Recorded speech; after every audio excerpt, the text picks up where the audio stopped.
ছাত্র জনতার গণ অভ্যুত্থানে আওয়ামী লীগ সরকারের পতনের পর তৃণমূলে দল পুনর্গঠনে মনোযোগী হয়ে উঠেছে বাংলাদেশ জাতীয়তাবাদী দল বিএনপি। জেলায় জেলায় গণসমাবেশ করছে দলটি। এসব সমাবেশে ভার্চুয়ালি যুক্ত হয়ে নেতাকর্মীদের উদ্দেশ্যে দিক নির্দেশনামূলক বক্তব্য রাখছেন বিএনপির ভারপ্রাপ্ত চেয়ারম্যান তারেক রহমান। তিনি সকল ভেদাভেদ ভুলে নেতাকর্মীদের ঐক্যবদ্ধভাবে কাজ করার আহ্বান জানাচ্ছেন।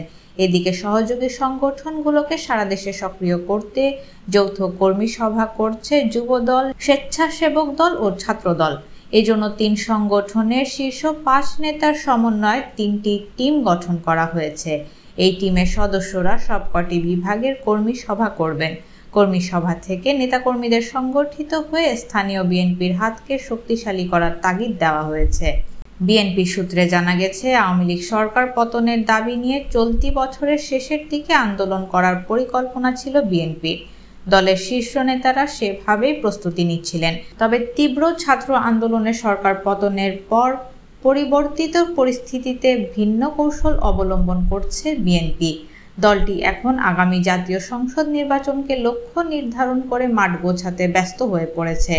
ডক্টর মোহাম্মদ ইউনূসের নেতৃত্বাধীন অন্তর্বর্তীকালীন সরকারের অধীনে সুষ্ঠু ও অবাধ নির্বাচনে গুরুত্ব দিচ্ছে বিএনপি।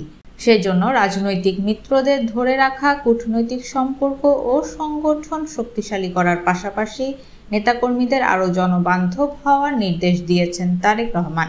সম্প্রতি ঝিনাইদহে এক গণসমাবেশে তারেক রহমান দেশে গণতান্ত্রিক ব্যবস্থা ফিরিয়ে আনতে দ্রুত নির্বাচনের তাগিদ দিয়ে বলেছেন, যারা গণতন্ত্রে বিশ্বাস করেন, মানুষের অধিকারে বিশ্বাস করেন, তারা সকলে বুঝতে সক্ষম সে সব কিছু দিতে পারে জনগণের দ্বারা নির্বাচিত সরকার।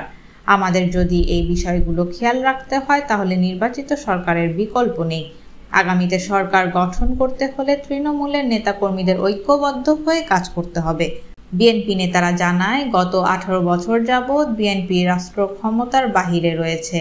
দীর্ঘ এই সময় দলের চেয়ারপারসন খালেদা জিয়াকে দুর্নীতির মামলায় কারাবরণ করতে হয়েছে। ভারপ্রাপ্ত চেয়ারম্যান তারেক রহমানকেও একাধিক মামলায় বিভিন্ন মেয়াদে কারাদণ্ড দেওয়া হয়েছে।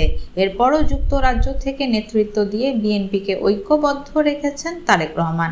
সর্বশেষ এই বছর 7 জানুয়ারি দ্বাদশ জাতীয় সংসদ নির্বাচনকে ডামি আখ্যা দিয়ে বর্জন করে বিএনপি সহ দেশের প্রায় 63টি রাজনৈতিক দল।